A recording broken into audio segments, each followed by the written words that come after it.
क्या मिलेगा, हमें जनता कितना पसंद कर रही है, हमें किस तरह के वोट बैंक मिलेंगे।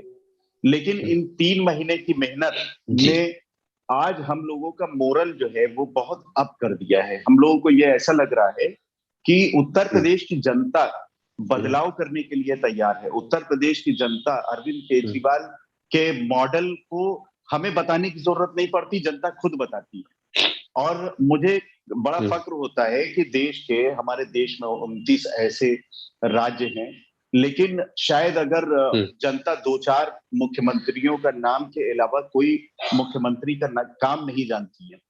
शायद देश के उत्तर प्रदेश की जनता या देश की भी हम कह सकते हैं कि जनता जो है किसी भी मुख्यमंत्री का काम नहीं जानती है कि कौन किस राज्य का कौन मुख्यमंत्री क्या काम कर रहा है। लेकिन अरविंद केजरीवाल देश के इकलौते ऐसे नेता हैं, इकलौते ऐसे मुख्यमंत्री हैं जिनके कामों को लोग उंगलियों पर गिनाने लगते हैं कि कुछ भी हो, अरविंद केजरीवाल बहुत अच्छा काम कर रहा है। और हम लोगों ने एक नई राजनीति की शुरुआत किया। हम लोगों ने उत्तर प्रदेश में ही नहीं, देश में ही हम लोगों ने जो जाति और धर्म की जो गंदी राजनीति है, जो हमेशा से चलती चली आई है, हर पार्टी अपने अपने वोट बैंक को साधने में लगी रहती है। आज आप देख रहे होंगे कि एक पार्टी के लोग दूसरी पार्टी में जा रहे हैं, दूसरी पार्टी के लोग पहली पार्टी में जा रहे हैं। तो ये हमेशा से आता है, ये कोई नई बात नहीं है। वो एक कहावत है ना, चोर चोर मौसेरे भाई। तो ऐसा ही ये है कि कुछ नेताओं को ये लगता है कि हम फला पार्टी में चले जाएं, इसकी सरकार आने वाली है। कुछ नेताओं को ये लगता है कि हम फला पार्टी में चले जाएं, इसकी सरकार आने वाली है। तो ये वाला जो कल्चर है, ये हमेशा से होता आया है। और मुझे ये लगता है कि जो लोग दल बदलू टाइप के नेता हैं, जो दल बदल करते हैं हर हर चुनावी मौसम में, तो जनता को उनको उनको सिरे से नकार देना चाहिए। क्यों? क्योंकि वो लोग अपने आप को कहते हैं हम फला जात के नेता हैं, हम फला जाति के लोगों को डिजर्व करते हैं, हम लोगों को अपनी तरफ जो है आकर्षित करते हैं। लेकिन अरविंद केजरीवाल जी कहते हैं कि हम अगर आप लोगों को, जनता को, जिन भी लोगों को अगर बिजली फ्री में चाहिए तो आम आदमी पार्टी को वोट दीजिए, अगर पानी फ्री में चाहिए तो आम आदमी पार्टी को वोट दीजिए, अगर शिक्षा फ्री में चाहिए तो आम आदमी पार्टी को वोट दीजिए, और स्वास्थ्य फ्री में चाहिए तो आम आदमी पार्टी को वोट दीजिए।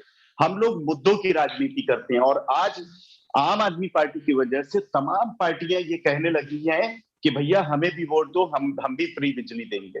तो ये पहली बार कम से कम ये तो हो रहा है कि तमाम पार्टियां ये कहना शुरू कर दी हैं कि हम भी बिजली फ्री देंगे। वरना हमेशा ये कहते थे कि तुम यादव हो इसलिए हमें वोट दो, तुम दलित हो इसलिए हमें वोट दो, तुम मुसलमान हो इसलिए हमें वोट दो, तुम हिंदू हो इसलिए हमें वोट दो। आखिर कब तक उत्तर प्रदेश में इस तरह की गंदी राजनीति होती रहेगी जाति और धर्म की? मुझे बड़ी प्रसन्नता होती है कि जब हम लोग डोर टू डोर गए, लोगों से मिले।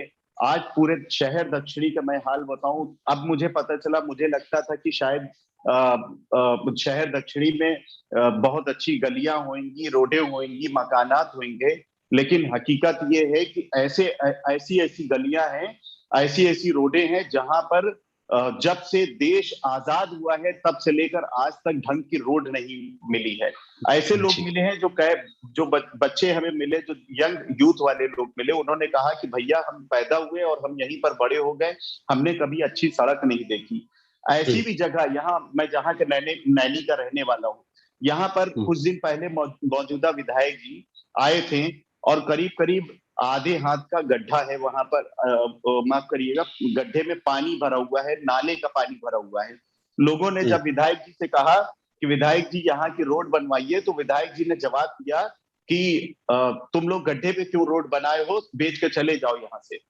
तो लोगों ने बड़ी मुश्किल से अपने सपनों का घर बनाया। लाखों रुपया ऐसे नहीं आसानी से कोई कमा लेता है, और उनको विधायक जी कह रहे हैं कि आप बेचकर चले जाओ। तो अब मेरा ये मानना है कि उत्तर प्रदेश की और खास करके प्रयागराज के शहर दक्षिणी की जनता, चूंकि मैं शहर दक्षिणी का प्रत्याशी हूँ, हर धर्म के लोग, हर जाति के लोग, हर वर्ग के लोग आम आदमी पार्टी को पसंद करते हैं। और आम आदमी पार्टी इस बार ताज्जुब में डालने जा रही है लोगों को, जैसे हमने चंडीगढ़ में डाला है अभी, जैसे हम लोगों ने पंजाब में भी लोगों को अचंभे में डाल रखा है, वैसे ही उत्तर प्रदेश में भी करने जा रहे हैं। लोग बड़े बड़े दावे तमाम पार्टी वाले कर रहे हैं कि इनकी सरकार, इनकी सरकार। लेकिन मैं आपसे बड़े अपने इन 3 महीनों के एक्सपीरियंस पर ये कह सकता हूं कि आम आदमी पार्टी एक बढ़िया मैंडेट उत्तर प्रदेश में देने जा रही है। जी, मतलब आपका कहना है कि उत्तर प्रदेश में इस बार जो है बदलाव होने जा रही है, लेकिन होने जैसा जा रहा है। बदलाव में क्या क्या जो है, क्या आम आदमी पार्टी का आगमन होगा कि समाजवादी पार्टी का आगमन होगा? देखिए, ये मैं फिर से आपको एक बात दोहरा रहा हूं हम्म, कि सारी पार्टियां, ये हम लोगों की बदकिस्मती है कि उत्तर हम्म, प्रदेश में आज तक जितनी भी पार्टियां आई हैं, सब ने जी, अपनी अपनी जाति और अपने अपने धर्म की गंदी राजनीति किया है। जी, आम आदमी पार्टी पहली ऐसी पार्टी उत्तर प्रदेश में चुनाव लड़ने जा रही है जो कह रही जी, है कि हम बिजली पर चुनाव लड़ेंगे, हम जी, शिक्षा पर चुनाव लड़ेंगे, हम स्वास्थ्य हाँ, पर चुनाव लड़ेंगे, हम जी, रोजगार पर चुनाव लड़ेंगे, हम महिलाओं के लिए एक सम्मान राशि देंगे, उस पर चुनाव लड़ेंगे। तो हम लोग एक नई चीज लेके आए हैं और हाँ, मतलब पूरे विकास के उत्तर मुद्दे प्रदेश पे, की विकास जनता के मुद्दे पसंद पे। कर रही है विकास के मुद्दे पर। विकास तो देखिए, हाँ ये जी, विकास एक बहुत छोटा सा ऐसा शब्द हो गया कि अब शायद इतने जुमले होने के बाद भी और लोगों हम्म, ने इतने जुमले सुन लिए विकास के कि लोगों का हाँ, विकास नाम से विश्वास उठ गया है। इसलिए जी, विकास नहीं बिल्कुल, बोलूंगा मैं, बल्कि मैं हाँ, ये कहूंगा कि बिजली, पानी, शिक्षा, स्वास्थ्य के मुद्दे पर हम लोग चुनाव लड़ने जा रहे हैं। जी, चलिए, आज की बहुत तारीख अच्छी में बात है। आज की तारीख में आप सोचिए सर कि आज हम्म, की तारीख में एक आम आदमी का सबसे ज्यादा पैसा किस में खर्च होता है? अपना बिजली का बिल हम्म, जमा करने में, हाउस टैक्स, जी, चूंकि उत्तर प्रदेश में बिजली का बिल सबसे महंगा है, बिल्कुल, हाउस टैक्स, वाटर टैक्स जमा करने में, चूंकि हम्म, यहाँ पर हाउस टैक्स और वाटर टैक्स का भी बड़ा दाम आसमान पर छू रहा है, अपने परिवार के लोगों का इलाज करवाने में और जी, अपने बिल्कुल, बच्चों को पढ़ाने में हम लोग जो पैसा कमाते हैं ना, उसका हम्म, ज्यादातर हिस्सा हम लोग अपने इन्हीं सब चीजों पर हम लोग खर्च कर देते हैं। बचता क्या हम्म, है लोगों के पास? हम्म, अगर हम्म, सोचिए कि एक एक आदमी को अगर ये पैसा बचने लगे, उत्तर प्रदेश के लोगों को ये पैसा बचने लगे, तो हम्म, कितना पैसा बचेगा? लोगों हम्म, के जेब का बोझ कितना बड़ा हल्का होएगा। और ये हम कोई हाँ, एहसान नहीं कर रहे हैं। माननीय हाँ, अरविंद केजरीवाल जी का मानना है कि जब नेताओं को 4,000 यूनिट हर महीने बिजली फ्री मिल सकती है, हाँ, मंत्रियों को मिल सकती है, विधायकों को मिल सकती है, उनको घर मिल सकता है, उनको मोबाइल मिल सकता है, उनको गाड़ी फ्री में मिल सकती है, तो क्या हम आम आदमी के टैक्स के पैसे से 300 यूनिट बिजली नहीं दे सकते हैं? हम उनको इलाज नहीं दे सकते हैं? हम उनको शिक्षा नहीं दे सकते हैं? तो हम्म, ये सारी चीजें हमने दिल्ली में करके दिखाया है और प्रॉफिट वाली सरकार, सब कुछ फ्री में देने के बाद भी प्रॉफिट वाली सरकार दिखाई है। तो हम्म। लोगों का विश्वास है कि उत्तर प्रदेश में भी ऐसा ही बदलाव होना चाहिए। लेकिन बता दें डॉक्टर साहब आपको, अल्ताफ सर, कि दिल्ली में और उत्तर प्रदेश में कंपेयर करना शायद सही नहीं होगा, क्योंकि दिल्ली एक छोटा सा राज्य है, ठीक है, जी मात्र 7 जिले का राज्य है, और यहाँ उत्तर प्रदेश 75 जिले का राज्य है, करोड़ों की जी यहाँ पे जनसंख्या है।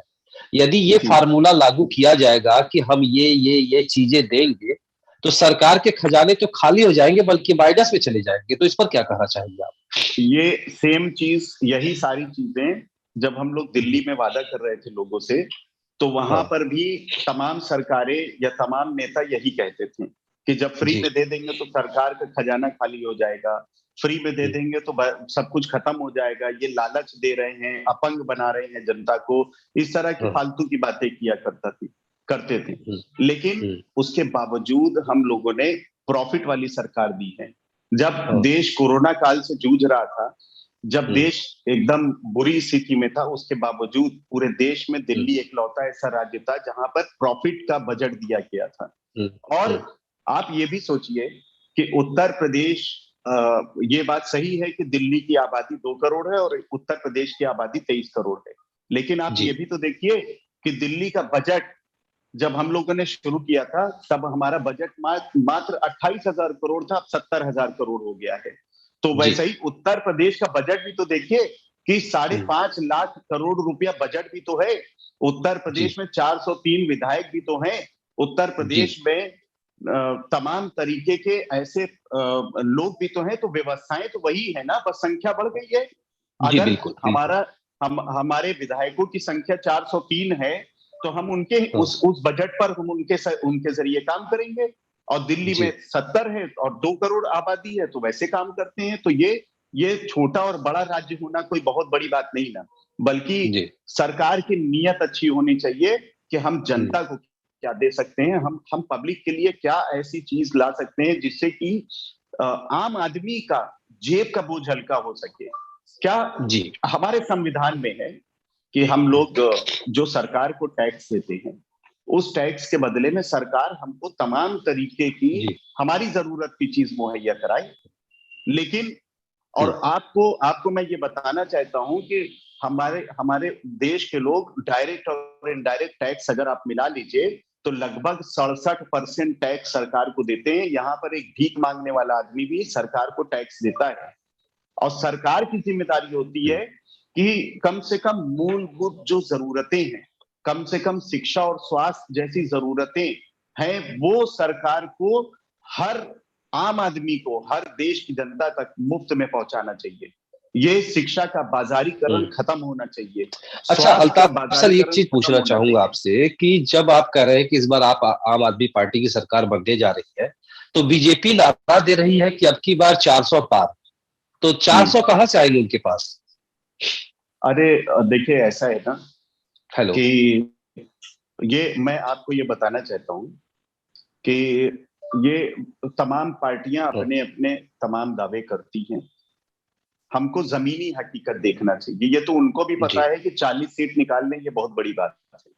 आज आज जो है पूरे बीजेपी में भगदड़ मची हुई है, लोग छोड़ छोड़ के भाग रहे हैं, हाँ। और वो 40 हम्म, सीट इस बार उत्तर प्रदेश में निकाल में, तो ये अपने आप में बहुत बड़ी बात है। कितनी हमारे लिए, हमारे उत्तर प्रदेश के लिए कितनी शर्म की बात है कि जब कोरोना काल में लोग मर रहे थे, हजारों हजार लोग रोज हम्म, मर रहे थे, रोज जो है जी। लोग तड़प रहे थे, उसके बाद भी हमारे उत्तर प्रदेश के हम्म, माननीय मुख्यमंत्री जी टीवी पर आते हैं और कहते हैं कि कोरोना की वजह से एक भी मौत उत्तर प्रदेश में नहीं हुई है। मतलब मजाक बना रखा है उत्तर हम्म, प्रदेश की जनता के साथ, इतना बड़ा खिलवाड़, इतना बड़ा धोखा। जब इतने लोग मर चुके और फिर उसके बाद हमारे केंद्र सरकार के स्वास्थ्य मंत्री जी सदन में आके कहते हैं कि ऑक्सीजन की कमी की वजह से एक भी मौतें नहीं हुई हैं। अगर ये बातें ये लोग जनता पर, मैं हम्म, तो चैलेंज करूंगा आपके माध्यम से कि जरा भाजपा के लोग ये बातें लेके जाएं कि हमारे उत्तर प्रदेश में कोरोना की वजह से एक भी मौतें नहीं हुई थी। देखिए, लोग लोग डंडा लेके दौड़ा लेंगे उन लोगों को। तो ये हम्म। इस तरह की बातें जो है ना बिल्कुल सही तमाम कह रहे हैं। पार्टियां करती रहती हैं और हमें देखना नहीं चाहिए। और इस वक्त मैं जो बात कर रहा हूं वो बहुत ग्राउंड लेवल की बात कर रहा हूं, क्योंकि मैं पिछले 3 महीने से, अभी सारी पार्टियां बाहर निकलना शुरू हो रही हम्म। हैं, लेकिन मैं पिछले 3 महीने से हर गली हर मोहल्ले में जा रहा हूं और लोगों को अपील कर रहा हूं कि इस बार आप लोग आम आदमी पार्टी को जिताइए। चलिए, बहुत अच्छी बात है डॉक्टर साहब, लेकिन एक जो प्रश्न है हमारी कि बीजेपी लगातार प्रयासरत है, हमेशा उनका एडवर्टीजमेंट आ रहा है कि नियत साफ काम दमदार। और काम दमदार में उन्होंने जैसे पूर्वांचल एक्सप्रेसवे का गणना किया, और कश्मीर में धारा 370 की बात की, इधर बाबा विश्वनाथ में विश्वनाथ कॉरिडोर की बात किया, और ऐसे न जाने तमाम कितने उनके कार्य हैं। और उन सभी कार्यों में जो अभी जनता को लुभाने की बातें हैं कि राशन योजना जो कोरोना काल से शुरू हुआ, जो लोगों को राशन दी जाती है, और अभी आपने कहा कि जो हमारी मुद्दा है कि हम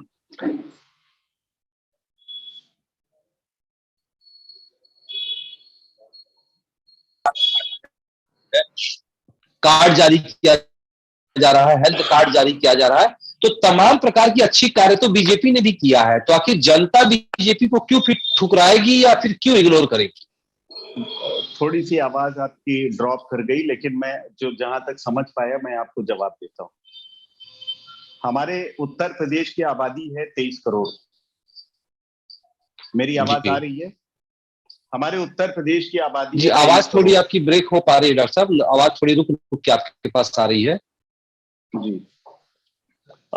हमारे उत्तर प्रदेश की आबादी है 23 करोड़, और सरकार जी। खुद कहती है कि वो जी। 15 करोड़ लोगों को, 15 करोड़ गरीबी रेखा के नीचे रहने वाले लोगों को अनाज दे रहे हैं। हम्म, यानी कि भारतीय जनता पार्टी का अचीवमेंट देखिए कि उन लोगों ने 5 सालों के, पौने 5 साल की सरकार में 15 करोड़ लोगों को फकीर बना दिया, गरीब बना दिया, उनको लाइन पर लगा दिया 5 किलो अनाज के लिए, कि सुबह से लेकर शाम तक लाइन पर लग जाओ तुम लोग 5 किलो अनाज के लिए, और मेरे रहमो करम पर तुम लोग पलोगे। अब ये हम, आप इसको क्या अचीवमेंट मानेंगे कि ये भारतीय जनता पार्टी का अचीवमेंट है अनाज का? कि और ये अनाज का अचीवमेंट मैं आपको बताना चाहता हूं आपके चैनल के माध्यम से कि 3 महीने पहले केंद्र सरकार ने अनाज की स्कीम बंद कर दिया है। ये कोरोना काल के तौर पर, कोरोना काल के वक्त में शुरू की गई थी, और 3 महीने के लिए यानी मार्च तक के लिए ये स्कीम को बढ़ाया गया है राज्य सरकार के द्वारा, योगी जी के द्वारा। और 3 महीने पहले का आप अखबार उठाकर देख लीजिएगा तो आपको मिल जाएगा। यानी मार्च के बाद, यानी चुनाव के बाद ये अनाज भी नहीं मिलेगा, फिर उसके भी मोहताज हो जाएंगे लोग। दूसरा, आपने बात किया हेल्थ कार्ड की। केंद्र सरकार ने एक योजना शुरू की थी, आयुष्मान भारत योजना। आपको मैं बताना चाहता हूं, ये योजना कांग्रेस के टाइम की थी, राष्ट्रीय स्वास्थ्य बीमा योजना, जिसमें लोगों को, गरीब लोगों को मुफ्त में इलाज करने की सुविधा दी गई थी। जब 2014 में बीजेपी की सरकार आई तो इसको बंद कर दिया गया था, और फिर उसके बाद 2014 के बाद से जब इनका 2019 में दोबारा इलेक्शन होने वाला था, तो उसके 6 महीने पहले इस योजना का नाम बदलकर आयुष्मान भारत योजना कर दिया गया। तो थोड़ा थोड़ा बदलाव किया गया था, थोड़ा थोड़ा पैकेजेस में बढ़ाया गया था। लेकिन आज मैं इसकी खामियां बताना चाहता हूं। बहुत अच्छा प्लेटफॉर्म आपने दिया है मुझे बताने के लिए। आपने आयुष्मान भारत योजना कहने के लिए तो 5 लाख रुपए की योजना है कि 5 लाख रुपए तक का इलाज होता है, लेकिन मैं आपको बड़े चैलेंज के साथ कह रहा हूं कि आप आयुष्मान भारत योजना की साइट पर जाइएगा और उसको चेक भी करिएगा। हर मर्ज का एक पैकेज है। आप अगर डिलीवरी का ऑपरेशन करवाने जाइए, आप ये बता सकते हैं कि डिलीवरी का ऑपरेशन आज की तारीख में हमारे प्रयागराज में लगभग कितने पैसे का होता होगा? आप ये बता सकते हैं? हाँ, लमसम 25 से 30 हजार रुपए। 25 से 30 हजार रुपये वो हॉस्पिटल जो कि बहुत मिडिल क्लास वाले हॉस्पिटल है, वरना 50 हजार रुपया आप सिविल लाइंस के किसी भी हॉस्पिटल में चले जाइए, मिनिमम 50 हजार रुपया। मैं 30 हजार मान लेता हूँ, ठीक है जी। और मैं चूंकि एक डॉक्टर हूं, मैं आपको उस डॉक्टर होने के नाते भी बता रहा हूं कि लगभग 20 हजार रुपया हमारा खर्च आता है।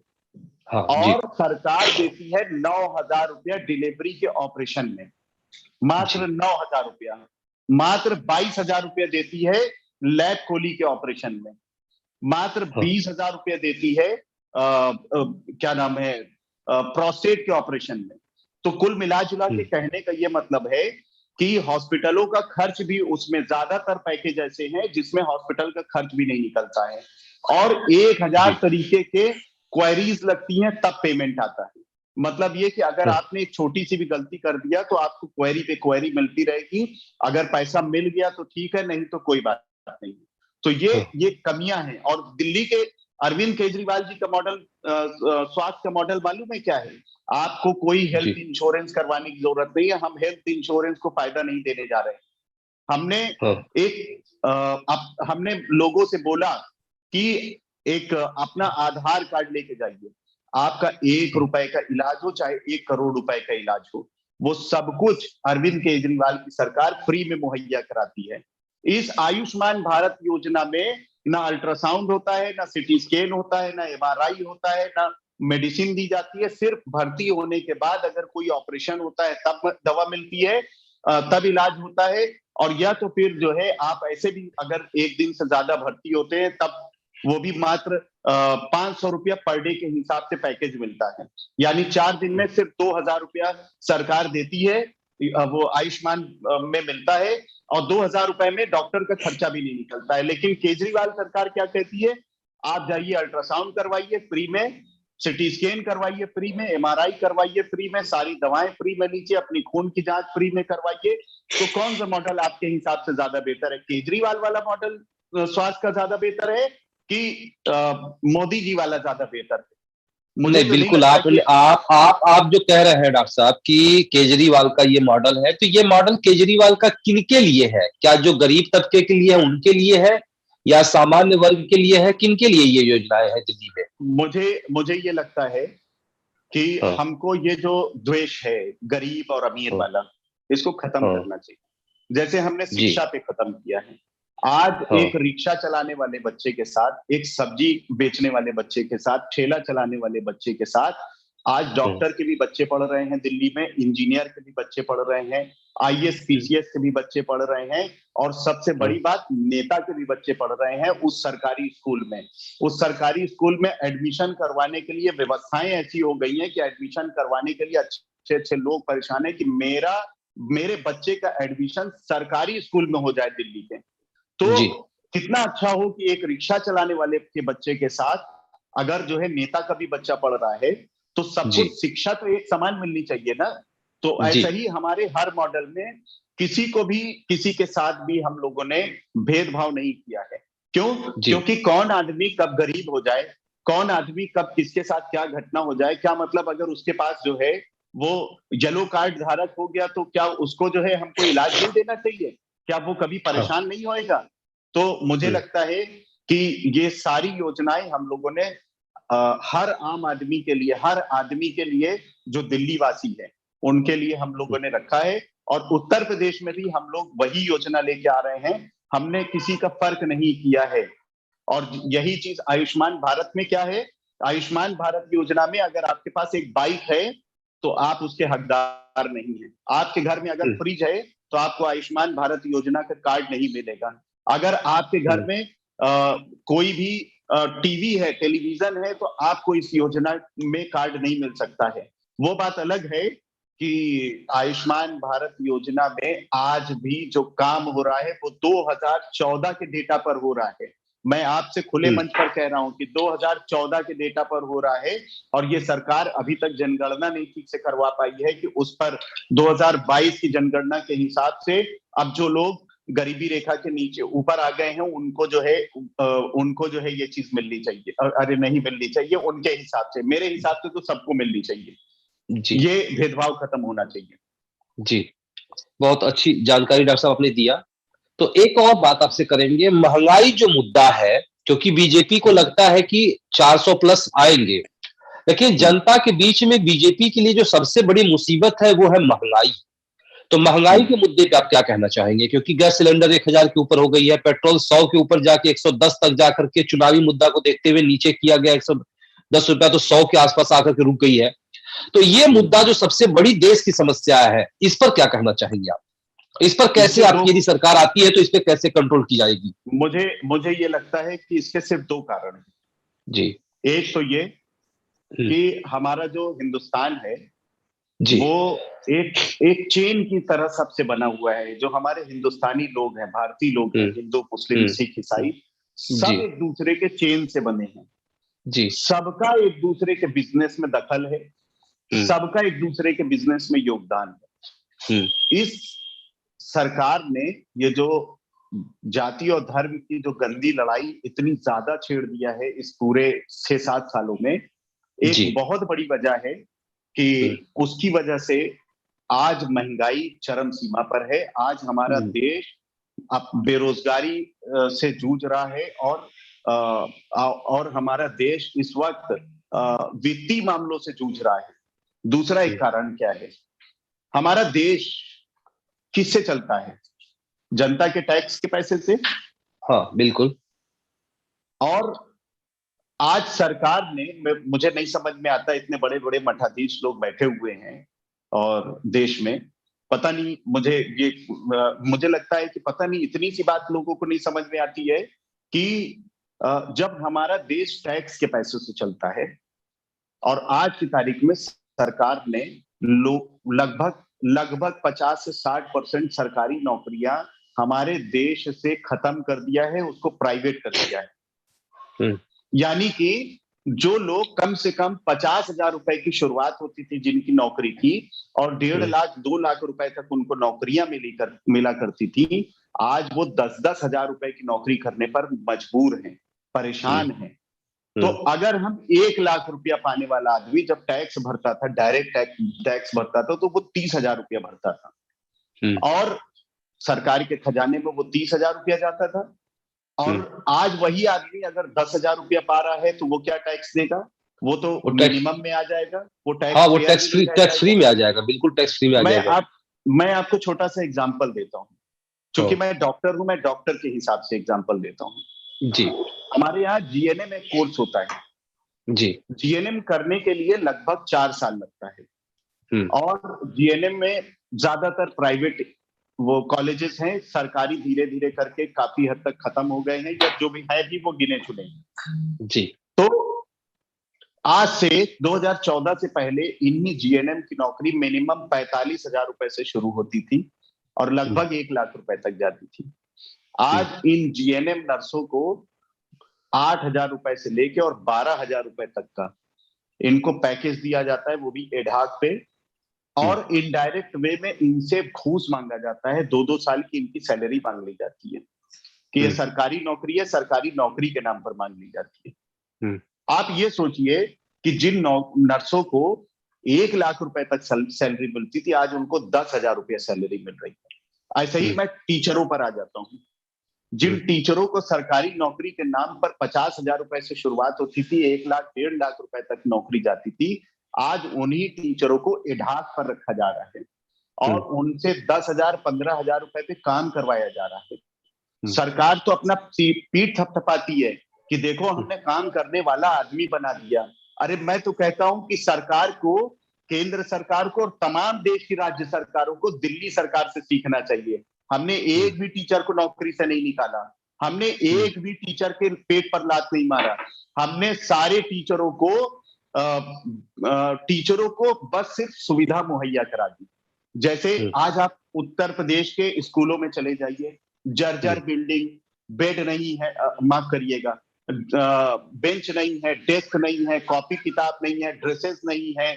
ये सारी चीजों से ये जो लोग टीचर लोग जूझ रहे हैं, वो बच्चों को कैसे पढ़ाएंगे। हम्म। और दिल्ली में क्या है कि दिल्ली में हमने जो उत्तर प्रदेश का, मैं चैलेंज देता हूं किसी भी भाजपा के पदाधिकारी को या मंत्री जी को, मैं हम्म। चैलेंज देना चाहता हूं कि आप पूरे उत्तर प्रदेश में अपना सबसे बेहतरीन स्कूल देख लीजिए। आइए मैं आपको अपने दिल्ली का सबसे घटिया कॉलेज कंपेयर करवाता हूं, अगर ना हम्म। उससे बेहतर मिलेगा तब कहिएगा। हम्म। तो ये जो चीजें हैं, व्यवस्थाएं हैं, ये जब तक हम लोग इसको सुधारेंगे नहीं, हमारे देश में बदलाव नहीं आएगा। और ये देखिए, उत्तर प्रदेश में है तो 400 सीट, 403 सीटें हैं। जी अब क्या भाजपाई सब जीत लेंगे तो क्या और आदमी लोग घंटी बजाने के लिए यहाँ पर चुनाव लड़ रहे हैं? जी। भाई और लोग भी तो चुनाव लड़ रहे हैं, और जी। सारे लोग अपना अपना दावा कर रहे हैं, तो क्या पूरे देश की सीटें उत्तर प्रदेश में लाके जीतेंगे क्या? तो ये सारी जुमलेबाजी है। और यही लोग जो है फिर बाद में आके कहेंगे अरे वो तो चुनावी जुमला था, कह के हम्म। निकल लेंगे। इस बार 40 सीट निकालना भाजपाइयों के लिए बहुत मुश्किल हो जाएगा। आप देख हम्म। लीजिएगा, इस बात को लिख कर रख लीजिए कि 40 सीट निकालना मुश्किल हो जाएगा, क्योंकि हम्म। उत्तर प्रदेश की जनता को इन लोगों ने ठगने का काम किया है, इनके साथ धोखा देने का काम किया है, इनके जज्बातों के साथ खेलने का काम किया है। और उत्तर प्रदेश की जनता मन बनाकर बैठी हुई है कि इस बार हम लोग मुद्दों वाली राजनीति को लाएंगे, जाति और धर्म की राजनीति को खत्म करेंगे। तो क्या इस बार ये मान लिया जाए कि इस बार उत्तर प्रदेश में जो है गठबंधन की सरकार बनेगी? ये तो समय बताएगा कि गठबंधन की सरकार बनेगी कि किसकी बनेगी, जैसे लेकिन आपने कहा कि 40 सीट या उससे कम आएगी, तो कुछ तो आपकी एसपी है, तो बीएसपी है, तो बाकी आपकी पार्टी है, तो ये जब सभी की सीटें आएंगी तो जाहिर सी बात है कि गठबंधन सरकार ही बन पाएगी फिर मैं उत्तर प्रदेश सिर्फ में। एक चीज मैं सिर्फ एक चीज कहना चाहूंगा, ये तो देखिए आगे की बात है, भविष्य की बात है कि आगे क्या होता है। हम्म। और लेकिन एक चीज पक्का है हम्म। कि आम आदमी पार्टी उत्तर प्रदेश में लोगों को अचंभे में डालने जा रही है। मतलब आम कि आदमी पार्टी जी, जिस तरह से दिल्ली में जो है अचानक जो है प्रचंड बहुमत में केजरीवाल जी की सरकार आई, क्या वही जी, फार्मूला फिर उत्तर प्रदेश में भी होगा? जी, अचंभा। जी, जी। मैं आपको ये भी बताना चाहता हूं कि देखिए, जब हम लोग उत्तर प्रदेश में, दिल्ली में पहली बार चुनाव लड़ रहे थे, मैं जी। उस वक्त कैंपेन करने के लिए गया था। हाँ। वहां की मीडिया कहती थी कि कोई कहता था 2 सीट आएगी, कोई कहता था 3 सीट आएगी, कोई कहता था एक भी नहीं आएगी। जी। लेकिन हम लोगों ने पूरी ईमानदारी के साथ जनता हम्म। के मुद्दों पर चुनाव लड़ा। पहली बार चुनाव लड़ा, 28 सीट जीतकर सरकार बना ली है। मात्र 49 दिन की सरकार थी केजरीवाल जी की। 49 दिन का काम दिल्ली की जनता को इतना पसंद आया कि दोबारा चुनाव में 70 में से 67 सीट देकर सभी लोगों की जमानत जब्त कर दी जी। तीसरी बार चुनाव लड़ा तो तीसरी बार भी इन कुछ पार्टियों ने, एक पार्टी ने, कुछ पार्टियों को छोड़िए, एक पार्टी ने इतना ज्यादा नफरत घोलने की कोशिश किया, इतना ज्यादा नफरत घोलने की कोशिश किया। मैं याद दिलाना चाहूंगा कि जैसे ही चुनाव खत्म हुआ वैसा ही वो सारा मुद्दा खत्म हो गया और दिल्ली ने तीसरी बार अरविंद केजरीवाल को रिकॉर्ड बहुमत से जिताया और 70 में से 62 सीट जीतकर हम लोग दिल्ली में सरकार से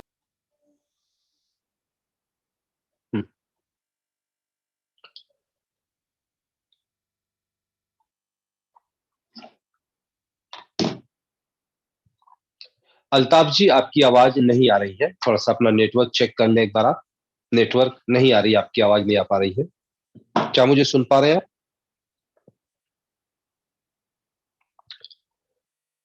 तो अल्ताफ जी, क्या मुझे आप सुन पा रहे हैं? आप सभी दर्शक देख पा रहे थे हमारे बीच डॉक्टर अल्ताफ जुड़े हैं, जो आम आदमी पार्टी के शहर दक्षिणी के प्रयागराज जिले के प्रत्याशी भी हैं और उन्होंने तमाम जो है विकसित बातें की, विकास की बातें की कि हमारी पार्टी आती है तो दिल्ली में जो हमने किया वही कार्य हम यहाँ पे भी करेंगे, उत्तर प्रदेश में भी करेंगे और यही नहीं करेंगे नहीं, उत्तर प्रदेश में उन्होंने कहा कि एक चौंकाने वाली नतीजा जो है मार्च में आ जाएगी। तो क्या मुझे सुन पा रहे हैं डॉक्टर अल्ताफ? आप क्या मुझे सुन पा रहे हैं? जी, मैं सुन पा रहा हूँ जी। तो एक और बात करना चाहूंगा आपसे कि जैसे कि आप, पहले मैं आपके बारे में जान लूं, क्योंकि अभी तक तो हम लोग राष्ट्रीय स्तर पे बात किए हैं, प्रदेश स्तर पे बात किए हैं, लेकिन आप पेशे से डॉक्टर हैं और डॉक्टर के बाद आपने ये राजनीति का क्षेत्र क्यों चुना? जरा दर्शक हमारा ये जानना चाहते हैं आपसे। मैं अपने क्षेत्रवासियों से यही अपील करता हूँ कि मैं डॉक्टर हूँ और इसलिए मुझे कभी नेता मत बनने दीजिएगा, मुझे डॉक्टर ही रहने दीजिएगा। आप लोग भाई बना लीजिएगा, दोस्त बना लीजिएगा, बेटा बना लीजिएगा, लेकिन कभी डॉक्टर मत बनने, अरे माफ करिएगा, कभी नेता मत बनने दीजिएगा। क्योंकि मैंने जो अपने राजनीति की शुरुआत की अन्ना आंदोलन से लेकर आज तक, तो बड़े इमोशंस के साथ मैंने आम आदमी पार्टी में मेहनत किया है। कभी ये नहीं सोचा, मेरे पास तमाम ऑफर आए, तमाम पार्टी के लोग आए कि मैं ये पद दिलवा दूंगा, वो पद दिलवा दूंगा, ये यहाँ तक कि तमाम पार्टियों से तमाम मंत्री और राज्य मंत्री तक का जो है मेरे पास ऑफर आया, लेकिन मैंने सबको मना किया क्योंकि मेरा ये मानना है कि मैं अगर राजनीति में किसी पद पर आकर लोगों की सेवा नहीं कर सकता हूं तो मुझे किसी पद पर नहीं बैठना है, मुझे कोई राज्य मंत्री नहीं बनना है, मुझे कोई किसी भी ऐसे पद पर नहीं जाना है जहां पर मुझे सिर्फ पार्टी के पीछे पीछे चलना पड़े। मैंने शुरू से लेके अभी तक आम आदमी पार्टी की सेवा किया है और मैं आपके माध्यम से अपने सभी दर्शकों से और सभी लोगों से मैं ये कहना चाहता हूं कि मुझे नेता कभी मत बनने दीजिएगा। मैं आपका भाई हूं, दोस्त हूं, बेटा हूं, वही बने रहने दीजिएगा और मैं एक मिसाल पैदा करूंगा। मैं दिखाऊंगा कि देखिए विधायक का काम क्या होता है। विधायक जो कि जीतने के बाद फॉर्च्यूनर वाला नेता बन जाता है, जो कि जो है जीतने से पहले तो जनता से मिलता है, लेकिन जीतने के बाद दूर से फॉर्च्यूनर पे बैठ के टाटा करके निकल लेता है।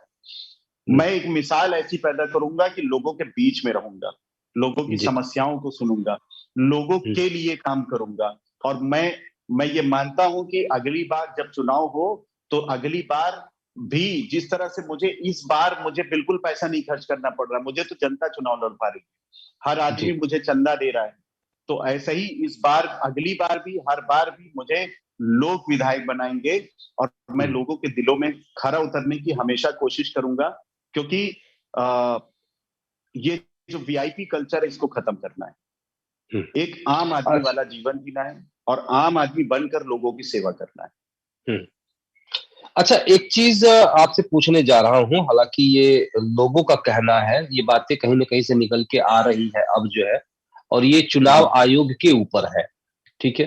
हालांकि चुनाव आयोग के ऊपर कुछ टिप्पणी करना गलत बात हो जाएगी, लेकिन फिर भी जनता का ये कहना है या कुछ राजनीतिक पार्टियों का ये कहना है कि बीजेपी चुनाव आयोग से मिला हुआ है, जिस कारण से बीजेपी ने अपनी सबसे पहले तमाम प्रचार प्रसार हर जगह बीजेपी ने किया है, ठीक है। और तमाम पार्टियां प्रचार प्रसार नहीं कर पाई, और जब उनको प्रचार प्रसार करने का मौका मिला तब तक जो है ये कोरोना को दिखाते हुए जो है चुनाव आयोग ने वर्चुअल जो है कॉन्फ्रेंसिंग या वर्चुअल प्रकार से जो है प्रचार प्रसार करने का निर्देश दे दिया। तो इस पर क्या कहना चाहेंगे, इसमें क्या सच्चाई कहां तक है? ये चुनाव एक स्वतंत्र संस्था है, चुनाव आयोग जी। और बीजेपी इस वक्त केंद्र सरकार में और राज्य सरकार में सरकार है बीजेपी की। तो ये जो पहले तमाम मीटिंगें हुई या रैलियां हुई, ये सरकार करवा रही थी। जब चुनाव आयोग का काम शुरू हुआ, उसके बाद से सब खत्म हो गया। तो चुनाव आयोग के ऊपर कोई भी उंगली उठाना वो गलत है, क्योंकि चुनाव आयोग ने हमेशा से निष्पक्ष चुनाव करवाने की कोशिश की है। और आरोप प्रत्यारोप तो लगते रहेंगे, आरोप प्रत्यारोप के लिए कभी किसी की जबान नहीं रोकी जा सकती है। और मुझे पूरा भरोसा है, मुझे पूरा विश्वास है, और ये चुनाव आयोग का बड़ा सराहनीय कदम है। मैं तो ये कहता हूं कि जिस वर्चुअल मीटिंग के जरिए जिस तरह से चुनाव आयोग ने तमाम तरीके की पाबंदियां लगाई हैं, ये पाबंदियां सिर्फ इसी बार नहीं, हर बार लगनी चाहिए, कि हर बार इसी संख्या में लोगों को जो है प्रचार प्रसार करना चाहिए। और ये बहुत अच्छा सराहनीय कदम है। इस वक्त कोरोना बुरी तरीके से फैला हुआ है, और कोरोना के मद्देनजर जो चुनाव आयोग ने कदम उठाया है, मैं आपके माध्यम से ये चुनाव आयोग से मैं निवेदन भी करूंगा कि सिर्फ इसी बार नहीं, हर बार आप लोग इस तरह का रिस्ट्रिक्शंस लगाइए, ताकि पाबंदियां लगाइए, ताकि जो है ये जो नाजायज पैसे की फिजूल खर्ची है, जो बड़ी बड़ी